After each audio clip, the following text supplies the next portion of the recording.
Salutations à tous dans notre méditation, notre Dieu est merveilleux, dont le titre est à 12h45. Priez en tout temps par l'Esprit avec toutes sortes de prières et de supplications.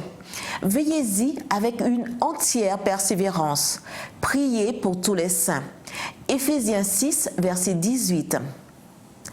Pour les lecteurs de Adventist Revue Adventiste, le nom du docteur Peter N. Landless est familier. Pendant des années, il a écrit avec le docteur Alan R. Handyside la chronique hebdomadaire Ask the Doctors, demandez au docteur. Lorsque la revue est devenue mensuelle, P. Landless a continué à répondre aux questions de ses lecteurs dans la colonne House Call, consultation à domicile. J'ignorais que P. Landless avait été décoré par le gouvernement de son pays, l'Afrique du Sud, de la Southern Cross Medal, distinction décernée à des officiers de l'armée ayant fait preuve de mérite éminent au service de leur pays. J'ignorais aussi qu'il avait failli perdre la vie en servant. L'histoire est racontée par le pasteur Don Snyder.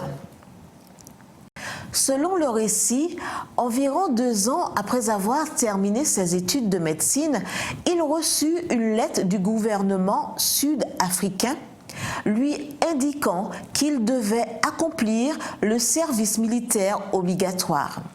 En raison de sa formation, il servirait comme médecin. Il s'engagea sans grand enthousiasme, souhaitant que les 2 années passent rapidement. Au cours de sa 2e année, il fut envoyé dans une zone durement frappée par la guérilla. Là, raconte-t-il, son plus grand plaisir était de soigner les malades d'une population rurale proche de la base militaire. Chaque jour, 6 jours par semaine, il soignait 50 à 200 patients variant de cette localité. Un jour, après avoir prodigué des soins à un enfant gravement malade, sur le chemin du retour, 2 mines anti-chars explosèrent et le véhicule dans lequel il se trouva explosa. Il était 12h45. Le conducteur mourut quelques jours plus tard et le docteur eut plusieurs blessures. Dès qu'il fut remis, il appela sa femme Rosalinde. Quelle ne fut pas sa surprise quand elle lui dit « Nous étions à l'église en train de déjeuner après le service quand nous avons prié pour toi. Il était 12h45. » Après avoir parlé à sa femme, il appela sa mère pour lui dire qu'il allait bien. Entendant la voix de son fils, la dame lui demanda « As-tu été impliqué dans un accident ?» « Oui, répondit Peter.